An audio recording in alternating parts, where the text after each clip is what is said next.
नमस्कार दोस्तों, चलिए लेकर के आ गए हैं आपके लिए नॉन स्टॉप टेस्ट नंबर 20। जी हाँ दोस्तों, ये जो 20 नंबर टेस्ट आप देख रहे हैं, इसका टेस्ट जो है पिछले दिन हुई थी, उसी का आज क्या है कि यहाँ पे जितने भी क्वेश्चंस डाले गए हैं उसका डिस्कशन कराने वाले हैं। ठीक है, और जो लोग नए हैं फटाफट क्या कीजिए कि दोस्त चैनल सब्सक्राइब कर लीजिएगा और बेल आइकन को ऑन कर लीजिएगा। और जो लोग पहले से चैनल सब्सक्राइब कर रखे हैं, अच्छी बातें हैं दोस्त, अपने दोस्तों में शेयर कीजिए और लाइक कर दीजिए। चलिए, इसमें जो लोग नए हैं उसको हम बता देते हैं कि दोस्त आप टेस्ट में क्या होता है क्या नहीं होता है। देखिए, ये जो नॉन स्टॉप टेस्ट देख रहे हैं, ये आपका एग्जाम तक के टेस्ट चलेगा। जब तक आपका एग्जाम नहीं हो जाता है तब तक कंटिन्यू ये टेस्ट चलता रहेगा। ठीक है, अगर आप इस टेस्ट में पार्टिसिपेट करना चाहते हैं कि चलो ठीक है हम भी टेस्ट देना चाहते हैं, तो दोस्त आप भी टेस्ट दे सकते हैं। कैसे टेस्ट देना है ये आपको हम लास्ट में बता देंगे। ठीक है, अब फिलहाल जो लोग एनटीपीसी या ग्रुप डी की तैयारी कर रहे हैं, चैनल सब्सक्राइब कर लीजिएगा। ठीक है, क्योंकि डिस्कशन देखिए, डिस्कशन वीडियो आपको यहीं पे देखने के लिए मिलेगा, डेली मिलेगा, इसी टाइप पे मिलेगा। ठीक है, इसलिए चैनल सब्सक्राइब कर लीजिएगा। अब बाकी टेस्ट में पार्टिसिपेट करना है वो तो हम लास्ट में आपको बता ही देंगे। चलिए फिलहाल क्या करते हैं कि ज्यादा वक्त नहीं लेते हैं, जितने भी क्वेश्चन डाले गए हैं उसको हम डिस्कस कर लेते हैं। थोड़ी सी ये चीज जान लीजिए, टेस्ट के बारे में आपको बता देते हैं, थोड़ा सा आइडिया हो जाएगा कि टेस्ट किस तरह की होती है। ये देखिए, ये जो टेस्ट होती है ये जीके जीएस के लिए होती है। इसमें टोटल जो है आपको क्या होता है कि 40 क्वेश्चन प्रोवाइड कराए जाते हैं। ठीक है, कितने 40 क्वेश्चन प्रोवाइड कराए जाते हैं, जिसमें आधे क्वेश्चन जो होते हैं वो क्या होता है कि जनरल नॉलेज के यानी कि स्टैटिक जीके के होते हैं, और आधे क्वेश्चन जो होते हैं वो जीएस यानी कि जनरल साइंस के क्वेश्चन होते हैं। ठीक है, टोटल मिला के 40 क्वेश्चन आपको प्रोवाइड कराए जाते हैं। 40 क्वेश्चन के लिए आपको 10 मिनट का टाइम रहता है। 10 मिनट में आपको अटेम्प्ट करना होता है। एक ही बार चांस मिलेगा, दोबारा री अटेम्प्ट का चांस नहीं मिलेगा। उसी का आपका क्या होगा कि यहाँ पे हम स्कोर कार्ड दिखाएंगे कि आपने कितना नंबर लेकर के आया है। वैसे टेस्ट देने के बाद अपना पीडीएफ डाउनलोड कर सकते हैं। ठीक है, तो चलिए आप समझ गए होंगे, आपको लास्ट में बता देते हैं कि कहां से आप टेस्ट में दे सकते हैं। ठीक है, तो चलिए क्या करते हैं कि पहले क्या कर लेते हैं हम लोग कि जीएस यानी कि जनरल साइंस के क्वेश्चन को हम डिस्कस कर लेते हैं। इसमें जितने भी क्वेश्चन है, जैसे 20 क्वेश्चन आपको बता दिए हैं ना, तो 20 क्वेश्चन जनरल साइंस में होते हैं, इसको हम डिस्कस कर लेते हैं। देखिएगा इसका पहला नंबर क्वेश्चन, ये पहला नंबर क्वेश्चन है। क्या कहा जा रहा है कि लोहे के फ्राइंग पैन जो देखते होइएगा, फ्राइंग पैन को जंग से बचाने के लिए जो भी विधि प्रयुक्त की जाती है उस विधि को क्या कहते हैं, हमें यह जानना है। तो इन चारों में से देखिए बताइए कि लोहे के फ्राइंग पैन को जंग से बचाने के लिए हम किस विधि का प्रयोग करेंगे। तो आप लोग पढ़े होइएगा कि लोहे को अगर जंग से बचाना होता है तो हम लोग क्या करते हैं, उस पे जस्ते का क्या करते हैं कि लेप चढ़ा देते हैं, जस्ते का परत चढ़ा देते हैं, जिससे क्या होता है कि लोहा जो है जंग से बचा रहता है। ठीक है, और वो जो लेप चढ़ाते हैं, वो चढ़ाने की जो प्रोसेस होती है, विधि होती है, वो क्या कहलाता है कि गैल्वेनीकरण कहलाता है, या यसदीकरण या गैल्वेनाइजेशन कहलाता है, यही नहीं कहलाता है।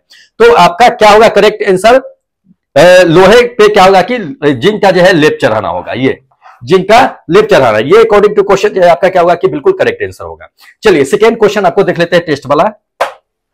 ये सेकेंड नंबर क्वेश्चन है। क्या कहा जा रहा है कि यदि किसी वस्तु का त्वरण जो होता है हमेशा उसके वेग के लंबवत लगती है, तो वो गति जो होगा, वस्तु का गति जो होगा वो किस तरह की गति कर रहा होगा, हमें यह जानना है। ठीक है, तो इन चारों में से देख लीजिए कौन सी गति में किसी भी वस्तु पर क्या होगा कि त्वरण जो होगा वो हमेशा लंबवत लगेगा।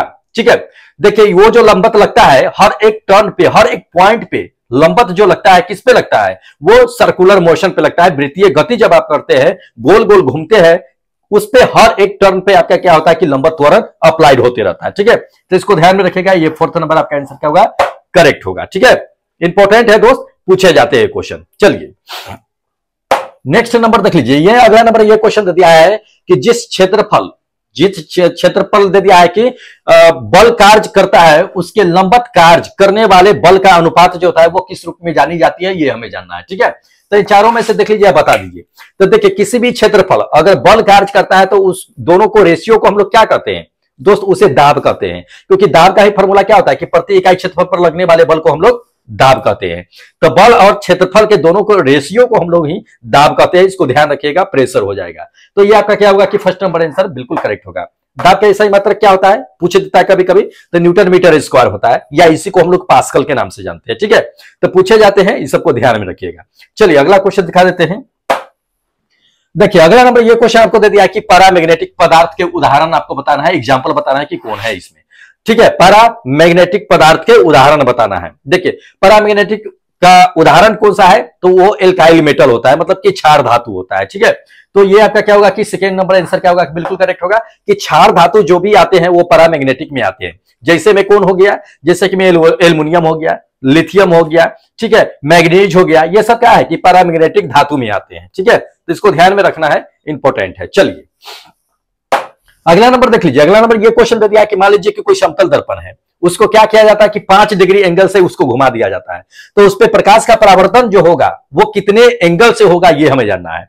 देखिए एक चीज याद रखिएगा, ये चीजें कि जब भी कोई समतल दर्पण होगा और उसको जितने भी एंगल से आप घुमाइएगा ना, उसका ठीक दुगुना एंगल से क्या होता है कि प्रकाश का परावर्तन होना शुरू हो जाता है। ठीक है, तो अगर कितने डिग्री से यहां पे घुमा रहा है तो यहां 5 डिग्री एंगल से समतल दर्पण को घुमा देता है, तो प्रकाश का परावर्तन कितना हो जाएगा, 5 दूना 10 डिग्री एंगल से परावर्तन होना शुरू हो जाएगा। ठीक है, तो ये आपका क्या होगा कि फोर्थ नंबर आंसर करेक्ट होगा कि 10 डिग्री से प्रकाश का परावर्तन होना शुरू हो जाता है। ठीक है, चलिए हाँ ये क्वेश्चन देख लीजिए, दे दिया है आपको कि 45 डिग्री जो है परावर्तन कोण वाले कहता है प्रकाश के किरणों के लिए आपतन कोण क्या होगा।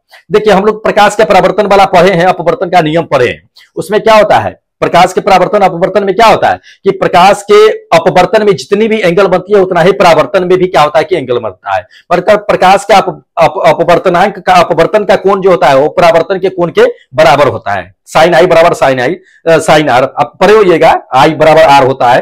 तो ये में अगर 45 डिग्री परावर्तन वाला कोण बन रहा है तो उसका क्या होगा, आपतन कोण भी कितना डिग्री एंगल बनेगा, वो भी 45 डिग्री का ही बनेगा। ठीक है, तो ये आपका क्या होगा कि ये सेकेंड नंबर आंसर बिल्कुल करेक्ट होगा। पूछे जाते हैं ये क्वेश्चन, ध्यान में रखना है। चलिए अगला क्वेश्चन आपको दिखा देते हैं। हाँ ये चीजें देख लीजिए कि एक सौर पैनल है, तो सौर पैनल को जो व्यवस्थित किया जाता है, संयोजन किया जाता है, कनेक्ट किया जाता है या अरेंजमेंट किया जाता है, वो किस तौर तरीके पे की जाती है ये हमें जानना है। ठीक है, तो इन चारों ऑप्शनों में से देख लीजिए, बता दीजिए कि सौर पैनल को जो है दोस्त अरेंज करते हैं वो किस में करते हैं। देखिए आपको बताते हैं कि सोलर कंसंट्रेटर के रूप में करते हैं। किसे, सोलर कंसंट्रेटर के रूप में। ये थर्ड नंबर आपका आंसर करेक्ट होगा।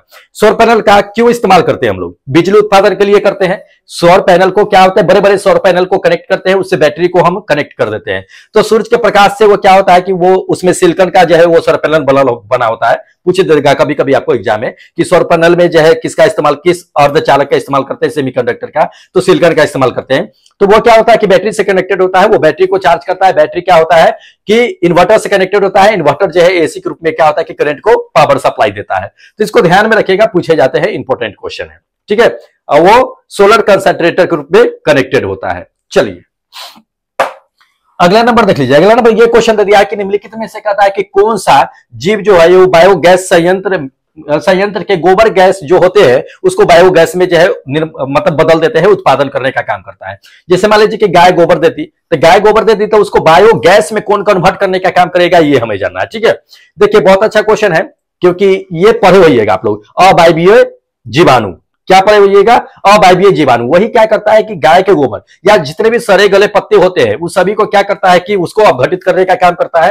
और जैसे ही अपघटित होता है वैसे उससे क्या होता है कि गैस प्रोड्यूस होता है, गैस निकलता है, जिसको मेथेन गैस कहते हैं। CH4 जो मेथेन गैस होता है। ठीक है, तो वो क्या होता है कि आपका वो बायोगैस होता है। ठीक है, तो वही क्या करता है, अवायवीय जीवाणु जो है उसको कन्वर्ट करने का काम करता है। ठीक है, इसको ध्यान में रखना है। ये आपका क्या होगा कि ये फोर्थ नंबर आंसर बिल्कुल करेक्ट होगा। अब वैसे जान लीजिए कि कभी कभी जान लीजिए पूछ देगा कि बायोगैस का इस्तेमाल कहां करते हैं। इलेक्ट्रिसिटी जो बल्ब होता है उसको भी जलाने में काम करते हैं, बायोगैस से वो जलता है।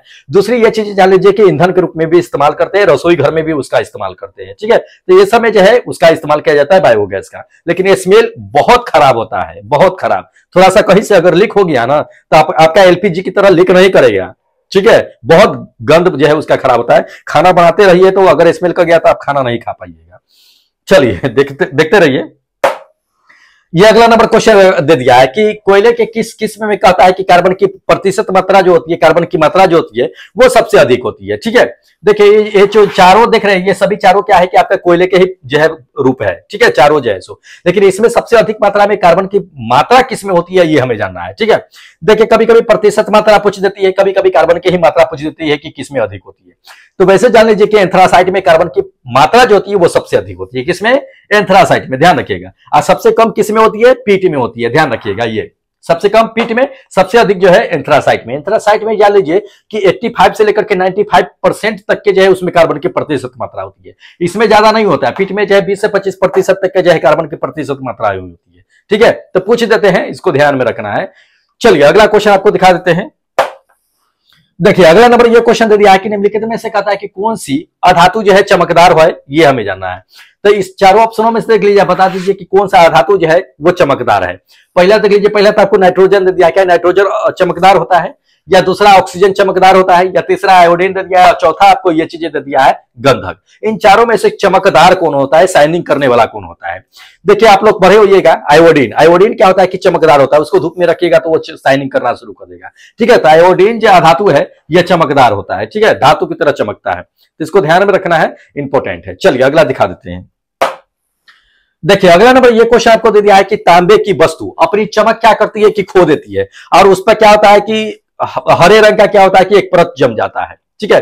तो वो जो जमता है वो किस वजह से वो अपनी चमक खो देता है, वो परत जमता है, तो आखिर क्यों जमता है ये हमें जानना है। देखिए तांबे के वस्तु को अगर थोड़ी देर आप नमी में और हवा में अगर रख दीजिएगा कुछ समय के लिए, तो आप देखते हुए उस पर हरा जो है परत जम जाता है। वो क्यों जम जाता है? क्योंकि कॉपर क्या करता है कि हवा यानी ऑक्सीजन से अभिक्रिया करता है। अभिक्रिया करने के बाद क्या होता है कि कोई क्यूप्रस ऑक्साइड बना देता है। जो क्यूप्रस ऑक्साइड जो बनता है वही परत जो है हरा परत जो है छोड़ देता है, जिसकी वजह से उसका क्या होता है कि कॉपर की चमक जो है वो धीरे धीरे कम होने लगती है। किसके वजह से? कॉपर ऑक्साइड की वजह से। तो इसको ध्यान में रखिएगा, इंपॉर्टेंट है। या बेसिक उसको क्या कहते हैं कि कॉपर कार्बोनेट भी कह देते हैं, तो इसको ध्यान में रखना है, ठीक है। ये सेकेंड नंबर आपका आंसर क्या होगा कि बिल्कुल करेक्ट आंसर होगा, ठीक है। चलिए अगला क्वेश्चन आपको दिखा देते हैं। देखिए अगला नंबर ये क्वेश्चन आपको दे दिया कि आवर्त सारणी के समूह में क्या कहता है कि नीचे की अगर आप जाइएगा तो इसमें से किसका मान है जो नहीं बढ़ेगा, ठीक है। दाएं से बाएं पूछा जाता है कभी कभी, कभी ऊपर से नीचे पूछ दिया है। तो ये चीज दे दिया है कि ऊपर से अगर नीचे जा रहे हैं तो इसमें से बता देना है आपको कि किसका मान जो है वो नहीं बढ़ता है। तो इसमें वायलेंस इलेक्ट्रॉन का मान नहीं बढ़ता है। किसका? वायलेंस इलेक्ट्रॉन का मान नहीं बढ़ेगा, ध्यान रखिएगा। ये फर्स्ट नंबर, वायलेंस इलेक्ट्रॉन का मान ऊपर से नीचे आने पर नहीं बढ़ता है। लेकिन यही अगर आपको दे देता है कि दाएं से अगर बाएं जाइएगा, दाएं से बाएं जाइएगा तो वायलेंस इलेक्ट्रॉन का मान क्या होगा? बाएं से दाएं, दाएं से बाएं जाने पर घट जाएगा। अब बाएं से दाएं जाने पर क्या होगा कि उसका मान बढ़ जाता है। इसको ध्यान रखिएगा क्योंकि सवाल पूछे जाते हैं। चलिए अगला क्वेश्चन आपको दिखा देते हैं। देखिए मैग्नीशियम का कोई रिबन है, ठीक है, उसको जलाने से पहले क्या किया जाता है कि मैग्नीशियम रिबन को अच्छी तरह से क्लीन किया जाता है, फिर उसको जलाया जाता है। तो आखिर उस पर किसकी कोटिंग होती है जिसको हम अच्छी तरह से साफ करके उसको जलाते हैं? देखिए मैग्नीशियम का रिबन जो होता है उस पर क्या होता है, हम आपको इससे पहले बता दिए हैं कि जैसे कॉपर होता है ऑक्सीजन से अभिक्रिया करके क्या करता है कि कॉपर ऑक्साइड बना लेता है, तो उसी तरह से क्या होता है ना कि मैग्नीशियम भी होता है ऑक्सीजन के कांटेक्ट में होता है। तो वो क्या करता है, ऑक्सीजन से अभिक्रिया करके मैग्नीशियम ऑक्साइड बना लेता है। अब मैग्नीशियम ऑक्साइड बनाने के कारण उस पर क्या होता है कि एक परत जम जाती है। अब उसको जलाइएगा तो वो जलेगा नहीं, इसलिए उसको रगड़ रगड़ के क्या किया जाता है कि उसको क्लीन किया जाता है जलाने से पहले, फिर वह जो है जलता है। तो इसको ध्यान में रखना है। ये फोर्थ नंबर आपका आंसर क्या होगा कि बिल्कुल करेक्ट होगा कि मैग्नीशियम ऑक्साइड की वो परत साफ की जाती है। चलिए अगला नंबर देखिए, अगला नंबर ये क्वेश्चन दे दिया है कि एक समुदाय के क्या है कि लंबे पौधे हैं और एक बौने पौधे हैं। एक लंबा पौधा एक बौना पौधा है, दोनों को क्या किया जाता है? क्रॉस प्रजनन कराया जाता है। तो क्रॉस प्रजनन जो होता है वो किस अनुपात में प्राप्त होता है ये हमें जानना है, ठीक है। देखिए वैसे रेशियो तो नहीं दिया है इसमें, लेकिन आपको रेशियो बता देते हैं कि किस रेशियो में प्राप्त होता है, उस रेशियो को क्या कहा जाता है, ठीक है। देखिए जब एक लंबे पौधे और एक बौने पौधे को जब आप क्रॉस प्रजनन कराइएगा तो क्रॉस प्रजनन से क्या बनेगा दोस्त? एक तो जान लीजिए कि समुदाय के एक लंबा पौधा आएगा जो समुदाय के आप पौधे को लेते हैं, दूसरा जो एक बौना पौधा आएगा जो एक जो है बौना पौधा जो लेते हैं सो। अब उसके बाद दोनों को जब मिलाते हैं तो दोनों का मिला हुआ विषम योगी लंबे पौधे प्राप्त होते हैं। इसको ध्यान में रखिएगा। ये आपका क्या होगा कि ये थर्ड नंबर आंसर करेक्ट होगा। वैसे जान लीजिए कि किस रेशियो में आएगा तो 1:2:1 में आएगा। इसी को हम लोग कहते हैं 1:2:1, ठीक है। तो पूछ देगा, कभी कभी आपको रेशियो भी दे देगा। ये मेंडल साहब ने प्रयोग करके देखा था। चलिए अगला नंबर देखिए, अगला नंबर ये क्वेश्चन दे दिया कि शरीर का कहता है कि वह भाग जो तंत्रिका तंत्र से क्या किया जाता है कि निर्देश भेजा जाता है, अब उस निर्देश पे वो क्या होता है कि काम करना शुरू करता है, उसको क्या कहते हैं, ठीक है। जैसे कि अपने शरीर में क्या सबसे लंबी क्या है कि तंत्रिका तंत्र ही है, तो तंत्रिका तंत्र से क्या होता है कि ये सिग्नल भेजा जाता है। अब उस सिग्नल पे क्या करता है कि वो काम करना है, रिस्पॉन्स करना शुरू करता है। वो कौन करता है? तो देखिए जब आप तंत्रिका तंत्र आप हमारे शरीर में कोई भी निर्देश भेजता है तो सबसे पहले एक्टिव कौन होता है? मांसपेशी। कौन होता है? मांसपेशी एक्टिव होता है, ध्यान रखिएगा। ये फर्स्ट नंबर। फिर मांसपेशी क्या करता है कि हड्डी को उठाता है, एक्टिव होता है मांसपेशी, ये इसको ध्यान में रखिएगा, ठीक है। तो इंपॉर्टेंट है, पूछे जाते हैं। चलिए अगला नंबर देख लीजिए। अगला नंबर ये क्वेश्चन आपको दे दिया है कि टहनी और जड़ कहता है कि क्रमशः जो है ऊपर नीचे की ओर जो है गुरुत्वाकर्षण के द्वारा जो है प्रभावित होती है, तो ऐसी गति को क्या कहते हैं ये हमें जानना है, ठीक है। देखिए जैसे कि मान लीजिए कि आप पेड़ देखे होइएगा, नन्हा सा छोटा सा पौधा लगा दीजिए, उसका जड़ क्या होता है कि नीचे की ओर चला जाते रहता है, जबकि उसका ऊपर वाला भाग जो है ऊपर की ओर चला जाता है। तो दो तरह की इसमें विकासें होती है, ठीक है। एक तो गुरुत्वाकर्षण, आप जानते हैं कि गुरुत्वाकर्षण क्या करता है कि हमें नीचे खींचने का काम करता है। तो नीचे खींचने का काम करता है तो मिट्टी पे जो पेड़ पौधे लगे हुए हैं उसका जड़ नीचे की ओर जाता है, मतलब जिधर गुरुत्वाकर्षण खींच रहा है उधर ही जा रहा है। और दूसरा ये चीज है कि एक पौधा विकास ऊपर करता है जो गुरुत्वाकर्षण के ठीक विरोध करता है। गुरुत्वाकर्षण पेड़ को कहता है कि नीचे आओ, लेकिन पेड़ का विकास करता है ना हम ऊपर जाएंगे। तो एक एंटी ग्रेविटेशनल का काम करता है और एक ग्रेविटेशनल का काम करता है। दो है, एक गुरुत्वाकर्षण का पालन करता है, एक गुरुत्वाकर्षण का पालन नहीं करता है, ठीक है। तो इसमें जड़ और टहनी, टहनी भी क्या होता है कि नीचे की ओर झुक जाता है, ये चीजें ध्यान रखिएगा। जड़ भी क्या होता है कि नीचे की ओर जाता है। तो दोनों क्या करता है, गुरुत्वाकर्षण का पालन करता है। तो उसको हम लोग क्या कहेंगे, ये चीजें जानना है। तो उसको हम लोग जो कहेंगे जियोट्रोपिज्म कहेंगे। क्या कहेंगे, जियोट्रोपिज्म। ध्यान रखिएगा, ये फोर्थ नंबर, जो गुरुत्वाकर्षण के साथ साथ काम करेगा और उसी के साथ जो है विकास करेगा, उसको जियोट्रोपिज्म कहेंगे। जैसे जड़ हो गया नीचे की ओर आता है, जियोट्रोपिज्म है। तना हो गया नीचे की ओर आता है, जियोट्रोपिज्म हो गया। वही पेड़ का विकास हो गया, एंटी जियोट्रोपिज्म हो गया, या नेगेटिव जियोट्रोपिज्म कहते हैं उसको, ठीक है। अब जड़ को पॉजिटिव जियोट्रोपिज्म कहते हैं। इसको ध्यान रखिएगा क्योंकि ये सवाल पूछे जाते हैं, कई बार ये क्वेश्चन जो है पूछे भी जा चुके हैं, ठीक है। चलिए अगला नंबर देख लीजिए। अगला नंबर ये क्वेश्चन आपको दे दिया है कि ट्रांसफार्मर के अयस्क के लिए कहता है कि सबसे अच्छी सामग्री कौन सी है, ये हमें जानना है, ठीक है। देखिए ट्रांसफार्मर के लिए सबसे अच्छी सामग्री क्या होती है। हम लोग जानते हैं कि ट्रांसफार्मर में जो यूज किया जाता है, क्या किया जाता है, चलिए देख लेते हैं। क्या कठोर इस्पात का इस्तेमाल करते हैं? नहीं, हार्ड स्टील का कभी भी इस्तेमाल हम ट्रांसफार्मर में नहीं करते हैं, ठीक है। दूसरा नंबर देख लीजिए। दूसरा नंबर आपको कह रहा है कि क्या ये मिल्ड स्टील का इस्तेमाल करते हैं? नहीं करते हैं। किसका करते हैं? सॉफ्ट आयरन का इस्तेमाल करते हैं, ठीक है। ये थर्ड नंबर। सॉफ्ट आयरन का इस्तेमाल क्या होता है, तो ट्रांसफार्मर के कोर बनाने में किया जाता है। क्यों किया जाता है? क्योंकि भंवर धाराएं जो होती है उस एडी करंट जो होती है उसको रोक सके, उससे जो हिस्टैरिसीस लॉस निकलती है वो कम लॉस हो सके, इसलिए जो है किया जाता है इसका इस्तेमाल, ठीक है। इसको ध्यान में रखना है। चलिए अगला नंबर देख लीजिए। अगला नंबर ये दे दिया है कि बिच्छू बूटी दे दिया है। बिच्छू बूटी में कहता है किस प्रकार का किस प्रकार का जो है अम्ल का प्राकृतिक स्रोत होता है, ये हमें जानना है, ठीक है। तो देखिए बिच्छू बूटी जो होता है एक तरह का पौधा होता है। क्या होता है? पौधा, ठीक है। अब बिच्छू बूटी मतलब बिच्छू ही नहीं हो गया, एक पौधा का नाम है ये चीजें, ठीक है। तो उसमें किस प्रकार का अम्ल का जो प्राकृतिक स्रोत पाया जाता है ये हमें जानना है। देखिए आपको करेक्ट आंसर बताते हैं कि उसमें जो होता है ये मेथनोइक एसिड होता है। क्या होता है? Methanoic acid. जैसे कि मान लीजिए कि चींटी हो गया या बिच्छू का ही डंक ले लीजिए ना, बिच्छू अगर आपको डंक मार दिया तो डंक में भी क्या होता है कि मेथनोइक एसिड होता है या फॉर्मिक एसिड का, ये दोनों एक ही होता है। तो आपको बिस्मिसाहट शुरू हो जाता है, या लाल चींटी में भी पाया जाता है, काले वाले चींटी में भी पाया जाता है, ठीक है। मेथनोइक एसिड या फॉर्मिक एसिड का ये। तो उसी तरह से क्या होता है कि बिच्छू बोटी जो देख रहे हैं उसमें भी मेथनोइक एसिड या फॉर्मिक एसिड होता है, ये कहिए, वो पाया जाता है। जब उस पर क्या होता है कि रुआ की तरह होता है, वो बाल की तरह होता है, वो बाल की तरह आपका अगर हाथ में लग गया तो वो जलन महसूस कराने लगेगा, खुजली होना शुरू हो जाएगा, ठीक है। तो वो उसमें क्या होता है कि मेथनोइक एसिड होता है, इसको ध्यान में रखना है। ये फोर्थ नंबर आपका आंसर क्या होगा कि बिल्कुल करेक्ट आंसर होगा, ठीक है। चलिए अगला क्वेश्चन आपको दिखा देते हैं। देख लीजिए अगला नंबर ये क्वेश्चन दे दिया कि पेरिस प्लास्टर क्या करता है कि जमता है, तो वो किसके कारण जमता है ये हमें जानना है। देखिए पेरिस प्लास्टर किसके कारण जमता है? डिहाइड्रेशन की वजह से। उसमें जल की मात्रा को खत्म कर दीजिए, पेरिस प्लास्टर जो है क्या होगा कि जमना शुरू कर देगा। और जब तक पानी में रहेगा तब तक वो नहीं जमेगा। पानी की मात्रा जैसे जैसे कम हो जाएगा वैसे वैसे क्या होता है कि पेरिस प्लास्टर जमना शुरू कर देता है। पेरिस प्लास्टर का निर्माण जो होता है वो जिप्सम से ही होता है। जब जिप्सम को क्या कीजिएगा ना, तो कि आप 140 डिग्री सेल्सियस पे लगभग गर्म कीजिएगा तो आपको जाकर के पेरिस प्लास्टर प्राप्त होता है। पेरिस प्लास्टर आपको पता ही होगा, जब इसे हाथ टूट जाता है तो बैंडेज उसको क्या करते हैं, कर देते हैं ना व्हाइट वाला, वही पेरिस प्लास्टर होता है। या बहुत सारी मूर्ति का भी इस्तेमाल किया जाता है इसमें पेरिस प्लास्टर का, तो इसको ध्यान में रखिएगा। डिहाइड्रेशन की वजह से जम जाता है।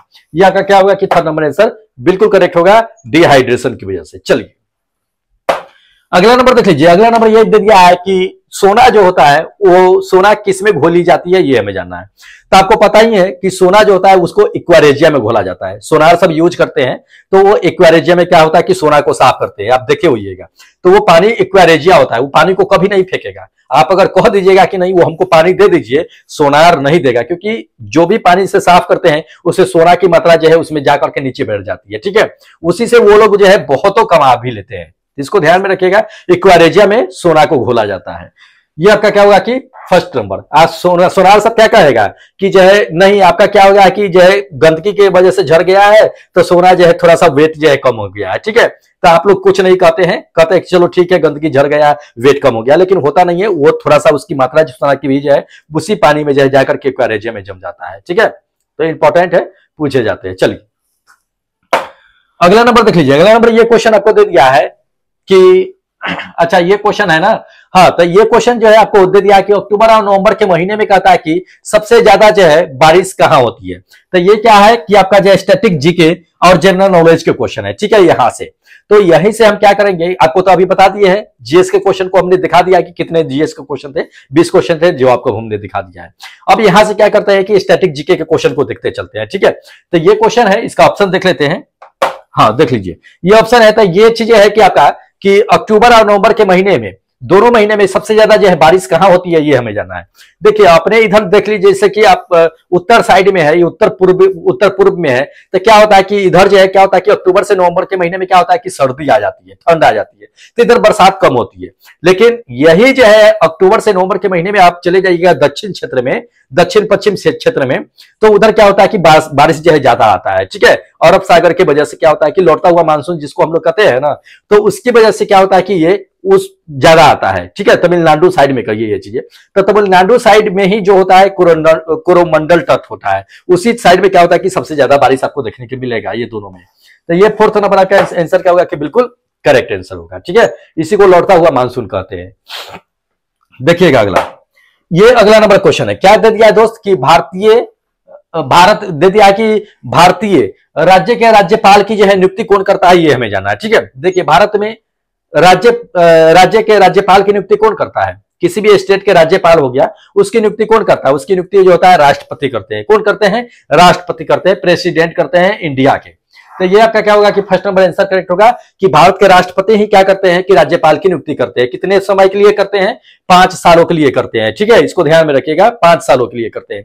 किसी भी व्यक्ति को अगर राज्यपाल बनना है तो उसकी मिनिमम आयु कितनी होनी चाहिए, 35 वर्ष होनी चाहिए, या राष्ट्रपति बनना है तो 35 वर्ष होनी चाहिए। पूछे जाते हैं ये सवाल। ठीक है, 5 साल के लिए बनते हैं। अगर राज्यपाल मान लीजिए कि अगर रेजिग्नेशन देना है तो किसे जाकर देंगे, तो उसी को, राष्ट्रपति को ही जाकर के देंगे। राष्ट्रपति ना हो तो उपराष्ट्रपति को देंगे, इसको ध्यान में रखना है, पूछे जाते हैं ये सवाल। चलिए अगला नंबर देखिए। अगला नंबर ये क्वेश्चन आपको दे दिया है कि रामायण को जो है फारसी में अनुवाद जो है सबसे पहले किसने किया था, ये जानना है। तो इन चारों में से देख लीजिए, बता दीजिए कि रामायण को फारसी में अनुवाद करने वाला वो आदमी कौन था, व्यक्ति कौन था, ये हमें जानना है। तो वो थे बदौनी। कौन थे, बदौनी, ध्यान रखना है, ये सेकेंड नंबर। इसने ही क्या किया था कि रामायण को सबसे पहले जो है फारसी में अनुवाद किया था। कब किया था ये जान लीजिए, 1584 ईस्वी में इन्होंने क्या किया था कि अनुवाद किया था। ये अकबर के दरबार में एक जो है कहिए कि सलाहकार के रूप में काम किया करते थे 1574 ईस्वी के आसपास में। ठीक है, तो ये उर्दू के रूप में, मतलब सलाहकार के रूप में, इस्लाम धर्म के सलाहकार के रूप में, ये अधिकारी के रूप में काम करते थे अकबर के दरबार में। तो इंपॉर्टेंट है, पूछे जाते हैं ये सवाल। चलिए अगला नंबर देखिए। अगला नंबर ये दे दिया है कि कैश रिजर्व कहता है कि अनुपात जो है वो किसका एक उदाहरण है, ये हमें जानना है। ठीक है, देखिए कैश रिजर्व जो है वो अनुपात किसका उदाहरण है दोस्त, वो जो उदाहरण है मौद्रिक नीति का। किसका, मौद्रिक नीति का उदाहरण है। ये फर्स्ट नंबर आंसर होगा, कैश रिजर्व जो है सो। ठीक है, और ये किसके अंतर्गत आती है, तो ये आरबीआई के अंतर्गत में आती है। ठीक है, पूछे जाते हैं ये। चलिए देख लीजिए, अगला नंबर ये क्वेश्चन आपको दे दिया है कि सुरक्षा परिषद के कितने अस्थायी सदस्य होते हैं, ये हमें जानना है। देखिए दो तरह से क्वेश्चन इसको पूछे जाते हैं, एक तो सुरक्षा परिषद के अस्थायी सदस्य पूछ देते हैं, कभी कभी अस्थायी सदस्य पूछ देते हैं। तो ये दोनों पूछे जाते हैं, दोनों को हम लोग जान लेते हैं। ठीक है, देखिए अगर सुरक्षा परिषद के अस्थायी सदस्य की अगर बात कर लेते हैं तो उसमें 5 अस्थायी सदस्य होते हैं। कितने होते हैं, 5 अस्थायी सदस्य होते हैं। ये आपका सेकेंड नंबर आंसर करेक्ट होगा। उस 5 अस्थायी सदस्य में कौन कौन से देश होते हैं, थोड़ा सा जान लीजिए। चीन होता है, फ्रांस होता है, रूस होता है, यूनाइटेड किंगडम होता है और अमेरिका होता है। ये क्या होता है कि 5 जो है अस्थायी तौर पे होते हैं। अस्थायी पे कितने होते हैं ये चीजें जान लीजिए। तो अस्थायी पे 10 सदस्य जो वो होते हैं, क्योंकि पूछे जाते हैं ये सवाल कि सुरक्षा परिषद के अस्थायी सदस्य कितने होते हैं, तो 10 होते हैं। ठीक है, अस्थायी पे 5 होते हैं, ये चीजें जान लेता है। इन सभी जो सदस्य होते हैं, इन सभी को जो है क्या होता है कि वोटिंग करने का अधिकार होता है। ऐसा नहीं कि सदस्य चुन लिए गए हैं तो उसे वोटिंग करने का अधिकार नहीं है, वोटिंग करते हैं। ठीक है, तो ये चीजें हैं, इंपॉर्टेंट है, पूछे जाते हैं। चलिए अगला नंबर देख लीजिए। अगला नंबर ये क्वेश्चन आपको दे दिया है कि भारतीय संविधान क्या कहता है कि कौन सा अनुच्छेद जो है चुनाव आयोग से संबंध है, ये हमें जानना है। ठीक है, तो इसमें देख लीजिए, आप बता दीजिए कौन सा आर्टिकल जो है चुनाव आयोग से संबंधित रखता है, ये हमें जानना है। तो इन चारों ऑप्शन में से अगर देखा जाए तो आपको करेक्ट आंसर बताते हैं कि ये फोर्थ नंबर 324, ये 324 जो है चुनाव आयोग से संबंधित रखता है। ठीक है, आर्टिकल 24 याद रखिएगा, 324।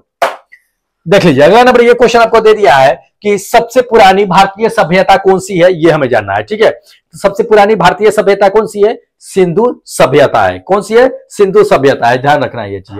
ये फर्स्ट नंबर आपका आंसर क्या होगा कि बिल्कुल करेक्ट होगा। सिंधु सभ्यता को ही हम लोग क्या कहते हैं कि हड़प्पा सभ्यता के नाम से जानते हैं, जो सबसे पुरानी मानी जाती है भारत के लिए। ठीक है, चलिए अगला नंबर देख लीजिए। अगला नंबर, ये क्वेश्चन आपको दे दिया कि गणेश चतुर्थी जो होता है वो किस राज्य में धूमधाम से मनाई जाती है, ये हमें जानना है। देखिए गणेश चतुर्थी की अगर बात कर लेते हैं तो पहले जो है एक स्पेशल राज्य होता था या 2 स्पेशल राज्य होते थे जिसमें खूब धूमधाम से मनाई जाती थी, लेकिन अब तो धीरे धीरे प्रचलन जो है हर स्टेट में हो गया है, हर स्टेट में लोग जो है मनाए जाने लगे हैं गणेश चतुर्थी जो है सो। तो वैसे जान लीजिए कि ऑप्शन के अकॉर्डिंग अगर चलते हैं तो पहले के अकॉर्डिंग अगर देख लिया जाए तो गणेश चतुर्थी किस राज्य में सबसे ज्यादा धूमधाम से मनाई जाती है? महाराष्ट्र में। कहा? महाराष्ट्र में। ध्यान रखिएगा, ये थर्ड नंबर आंसर करेक्ट होगा कि महाराष्ट्र में सबसे ज्यादा धूमधाम से मनाई जाती है गणेश चतुर्थी। ठीक है, इसमें गणेश भगवान की पूजा की जाती है उनके जन्मदिन के तौर पे।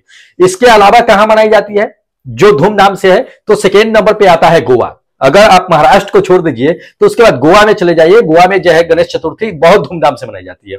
इसके बाद अगर चले जाइए तो आप देखते हुइएगा कि दक्षिण क्षेत्र में भी, जैसे कि तमिलनाडु हो गया, चेन्नई हो गया, यहां भी आप चले जाइएगा तो गणेश जी की जो है क्या होती है कि पूजा जो है बहुत धूमधाम से मनाई जाती है गणेश चतुर्थी पे। ठीक है, लेकिन आपका आंसर जो होगा वो महाराष्ट्र में होगा, इंपॉर्टेंट है। चलिए अगला नंबर देख लीजिए, ये बीजापुर है। बीजापुर जो है किसके लिए ये जानी जाती है, ये हमें जाना है।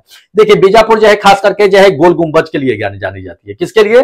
गोल गुंबज के लिए फेमस है, सबसे ज्यादा फेमस है। ये पूरे दुनिया में जो है दूसरा सबसे बड़ा गोल गुंबज है बीजापुर का। अब बीजापुर है कहां? कर्नाटक में है, इसको ध्यान रखना है, पूछे जाते हैं।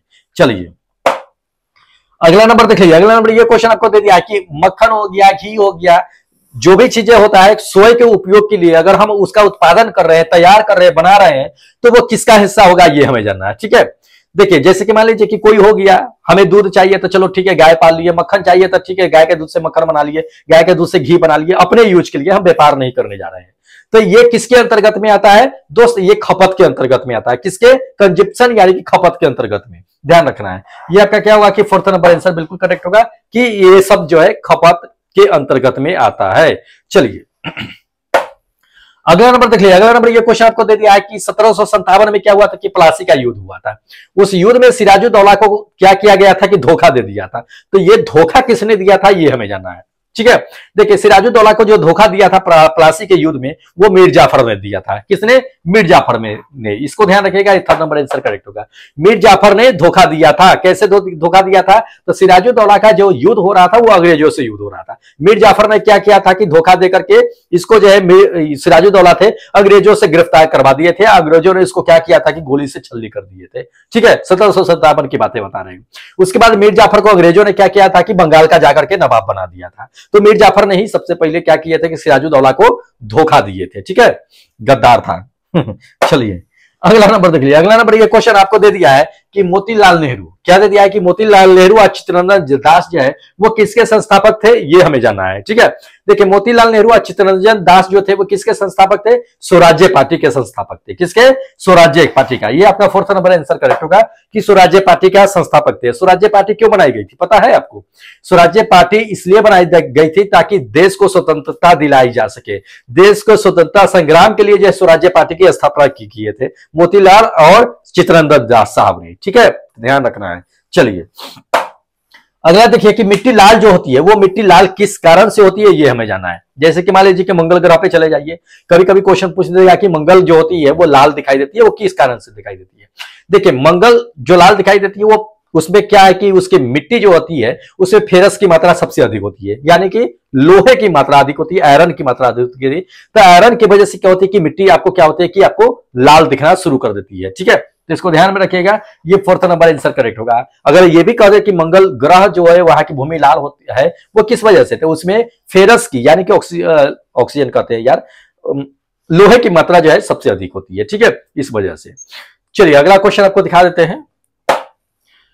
ये देख लीजिए अगला नंबर, ये क्वेश्चन आपको दे दिया कि ग्रैमी पुरस्कार, ग्रैमी पुरस्कार जो है वो किस क्षेत्र में दी जाती है, ये हमें जानना है। देखिए आप लोग अच्छी तरह से पढ़े हुए हैं, ग्रैमी पुरस्कार जो होती है वो किस फील्ड में दी जाती है, वो म्यूजिक के फील्ड में यानी कि संगीत के फील्ड में दी जाती है। ये आपका क्या होगा कि फर्स्ट नंबर आंसर करेक्ट होगा कि म्यूजिक के फील्ड में यानी कि संगीत के फील्ड में दी जाती है। सबसे पहले किसे मिला था ग्रैमी पुरस्कार, पूछ देता है, पंडित रविशंकर को मिला था। ये संगीत के क्षेत्र में जो है मिला था, ठीक है। संगीत के क्षेत्र में ये चीजें जान लीजिए कि इसकी शुरुआत जो सबसे पहले हुई थी, कब हुई थी 1959 में, यानी कि 1959 ईस्वी में सबसे पहले इसकी शुरुआत की गई थी, ठीक है। तो इंपॉर्टेंट पूछे जाते हैं, ये रिकॉर्डिंग जो होता है, एकेडमी होता है, उसी के द्वारा क्या होता है कि ये ग्रैमी पुरस्कार जो है दिए जाते हैं, ठीक है। तो इंपॉर्टेंट है। चलिए अगला नंबर देखिए, जनसंख्या का घनत्व जो होता है वो किसे दर्शाता है। देखिए जनसंख्या, पॉल्यूशन डेंसिटी ऑफ पॉल्यूशन कहिए, वो किसे दर्शाता है, ये दिखाता है कि एक छोटे से भूभाग में उस पे नंबर ऑफ जो है पॉपुलेशन कितना है, ये चीजें दिखाता है, ठीक है। यानी कि एक तरह से अगर मान के चलिए तो ये लैंड जो हो गया, भूमि जो हो गया वो, जनसंख्या जो हो गया, सो दोनों का रेशियो एक तरह से कहिए कि डेंसिटी ऑफ पॉपुलेशन होता है, ठीक है। मनुष्य की भूमि और जो है उसका दोनों का रेशियो कहिए ये, कि एक एरिया में कितना पीपुल्स जो है निवास करते हैं, कितना नहीं करते हैं, कितना एरिया कवर कर रखा है, यही उसका डेंसिटी होता है, ठीक है। इसको ध्यान में रखना है। चलिए अगला नंबर देखिए, अगला नंबर ये क्वेश्चन आपको दे दिया है कि दोस्त भारतीय संविधान क्या है। तो भारतीय संविधान क्या है, हम लोग अच्छी तरह से जानते हैं कि कोई संघीय संविधान है। क्या है, कोई संघीय संविधान है ये, ठीक है। इस संविधान की स्थापना कब की गई थी, इसकी नींव कब रखी गई थी, पूछे जाते हैं। तो इसको पारित जो किया गया था 26 नवंबर 1949 को किया गया था। अब पूरी तरह से प्रभाव में कब आया था, 26 जनवरी 1950 में पूरी तरह से प्रभाव में आ गया था। इसलिए प्रत्येक 26 जनवरी को क्या होता है कि गणतंत्र के रूप में हम लोग मनाते हैं, याद करते हैं, ठीक है। तो इससे रिलेटेड क्वेश्चन जो है बहुत सारे पूछे जाते हैं। कभी कभी दे देगा कि संविधान के अस्थायी सदस्य कौन थे, अस्थायी सदस्य कौन थे, इसके प्रारूप समिति कौन थे, इसके बहुत सारी चीजें दे देते हैं, तो इसको याद में रखिएगा। वैसे प्रारूप समिति जो है डॉक्टर भीमराव अम्बेडकर साहब थे, अस्थायी के तौर पे अगर देखे जाए सच्चिदानंद सिन्हा थे, अस्थायी तौर पे राजेंद्र साहब थे। तो ये सब जो है पूछे जाते हैं, सबको ध्यान में रखना है, ठीक है। चलिए अगला नंबर देख लीजिए, अगला नंबर ये क्वेश्चन दे दिया है कि मुंबई हाई जो है वो किससे संबंधित है। देखिए मुंबई हाई जो है वो किससे संबंधित है, तेल से संबंधित है। किसे, पेट्रोलियम जो तेल होता है उससे संबंधित है। ये आपका सेकेंड नंबर है, ठीक है। अब मुंबई से थोड़ी सी दूर में चले जाइएगा तो अरब सागर में इसका जो है सबसे बड़ा भंडार मिलेगा। वहीं से क्या होता है कि ये वहां से तेल जो है निकलता है। ये एक तरह से कहिए तो विश्व का सबसे बड़ा जो है ये तेल का वहां पे क्षेत्र माना जाता है, मुंबई हाई जो है सो, ठीक है। इसकी खोज जो है जान लीजिए कि 1973 ईस्वी में ही की गई थी। अब 1973 में खोज की गई थी, 1974 से यहाँ पे क्या हुआ था कि उत्पादन होना शुरू हो गया था।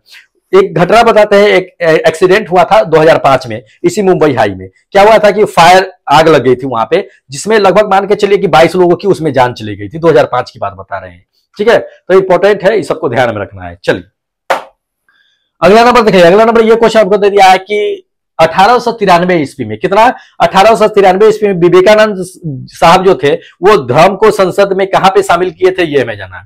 तो वो तो अमेरिका में गए थे, शिकागो में, वहां पे क्या किए थे कि अपना जो धर्म का प्रचार किए थे ये विवेकानंद साहब, ठीक है। ये ठीक है, फर्स्ट नंबर आपका आंसर क्या होगा कि बिल्कुल करेक्ट होगा। पूछे जाते हैं ये क्वेश्चन, ध्यान में रखना है। चलिए देखिए, इस सब का अगर पीडीएफ ले गया तो पीडीएफ में क्या है कि पूरी तरह से डिटेल्स दिया हुआ है, आप आराम से पढ़ सकते हैं पीडीएफ को। तो पीडीएफ ले लीजिएगा, टेलीग्राम से ज्वाइन हो जाएगा, डिस्क्रिप्शन बॉक्स में ही लिंक दिया हुआ है, जाकर के ज्वाइन हो जाएगा, वहीं पे आपको पीडीएफ मिल जाएगा। चलिए अगला दिखा देते हैं क्वेश्चन, देख लीजिए। अगला नंबर ये क्वेश्चन आपको दे दिया कि राष्ट्रगान पहली बार जो है किस वर्ष गाई गई थी, ये हमें जानना है, ठीक है। देखिए राष्ट्रगान जो है सबसे पहले, वैसे जान लीजिए कि पहले राष्ट्रगान है क्या।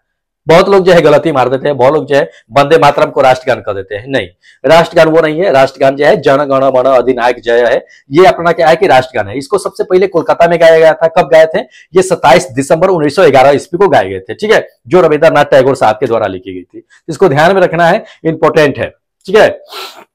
1900 कब लिखी गई थी, 1905 में लिखी गई थी, बंगाल में। इसको ध्यान में रखिएगा क्योंकि पूछे जाते हैं। सबसे पहले इसको कब गाया था, तो जब अपनी झंडा जो है 1947 में हिंदुस्तान का झंडा फहराया गया था, तब इसे राष्ट्रगीत को लाल किले पे इसको गाया गया था, जन गण मन अधिनायक। तब से जो है हर बार जो है ये चीजें गाई जाती है, ठीक है। चलिए अगला नंबर क्वेश्चन देखिए, अगला नंबर ये क्वेश्चन दे दिया है कि सदाबहार वन, सदाबहार कहता है कि जैसे वन जो होते हैं वो कहां पाई जाती है, ये हमें जाना है। देखिए सदाबहार वन जो होती है वो कहां पाई जाती है दोस्त, वो पाई जाती है भूमध्य रेखा वाले क्षेत्र जो होती है वहां पे, इक्वेटोरियल रीजन वाले क्षेत्र में पाई जाती है, जहां भूमध्य रेखा होती है वहां पे, ठीक है। ये आपका फोर्थ नंबर आंसर करेक्ट होगा। तो दोस्त इतने क्वेश्चन थे जो आपके टेस्ट में प्रोवाइड कराए गए थे। तो टेस्ट जो है आपका क्या है कि 21 नंबर जो है आज भी एक्टिव है, तो उसको जाकर के क्या कीजिएगा कि दे लीजिएगा, दे लेट मत कीजिएगा, क्योंकि आप ही लोग लेट करते हैं, इसलिए हमको क्या होता है कि डिस्कशन ये वीडियो लाने में लेट हो जाता है। इसलिए लेट मत कीजिए, फटाफट जो है टेस्ट अटेम्प्ट करते रहिए। और जो लोग नए हैं दोस्त, आपको बताते हैं कि चैनल सब्सक्राइब कर लीजिएगा, और अगर टेस्ट में पार्टिसिपेट करना है तो इस एप्लीकेशन को डाउनलोड कर लीजिएगा। ये एप्लीकेशन ERCB सर के नाम से ये एप्लीकेशन मिल जाएगा प्ले स्टोर पे। इसी पे क्या होता है कि NTPC और ग्रुप डी के लिए दोस्त स्पेशल जो है जीके जीएस का ही टेस्ट कंटिन्यू चलाई जाती है। इसमें बहुत सारे इंपोर्टेंट क्वेश्चन आपको प्रोवाइड कराई जाती है, इसलिए बिल्कुल मिस मत कीजिए, कंटिन्यू टेस्ट लगाते रहिए। कब एग्जाम का डेट आपके सामने आ जाएगा, कब एडमिट कार्ड रिलीज कर देगा, ये कोई नहीं जानता है। अभी थोड़ा देर पहले देखे है ना, 1-2 दिन पहले क्या हुआ था, एलपी वाले रिजल्ट का वेट कर रहे हैं, लेकर के एडमिट कार्ड उसको जारी कर दिया।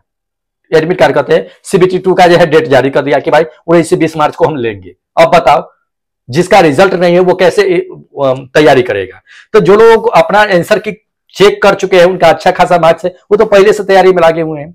लेकिन जो लोग बॉर्डर लाइन पे खड़ा है, जो न हाँ न में अटके हुए हैं कि मेरा रिजल्ट होगा कि ना होगा, हम तैयारी करें कि ना करें, क्या होगा दोस्त। उसी तरह से हो सकता है कि आप लोगों को भी जान लीजिए ये चीजें कि किसी भी समय आप लोगों का एडमिट कार्ड जारी हो सकता है। इसलिए तैयारी पहले से रखिए, क्योंकि भीड़ भाड़ बहुत ज्यादा है और सीट आपका लिमिट में है, छोटे से कम मात्रा में सीट है। तैयारी आपको 100% नहीं करनी पड़ेगी, 100% तो सब तैयारी कर रहे हैं, आपको 110% तैयारी करनी पड़ेगी, फिर जाकर के आप सिलेक्शन ले पाओगे, वरना सिलेक्शन नहीं होने वाला है, जान लीजिए ये चीजें। चलिए, ज्यादा अब क्या बताएं, आप लोग खुद समझदार हैं। चैनल सब्सक्राइब कर लीजिएगा और बेल आइकन को ऑन कर लीजिएगा। और जो लोग एप्लीकेशन डाउनलोड नहीं किए, जाकर के एप्लीकेशन डाउनलोड कीजिए, जाकर के टेस्ट लगाइए, डेली यहीं पे टेस्ट आता रहता है, ठीक है। चलिए अब हमें इजाजत दीजिए, क्योंकि फिर मिलेंगे अगले दिन एक नए प्रैक्टिस सेट के साथ। तब तक जय हिंद दोस्तों।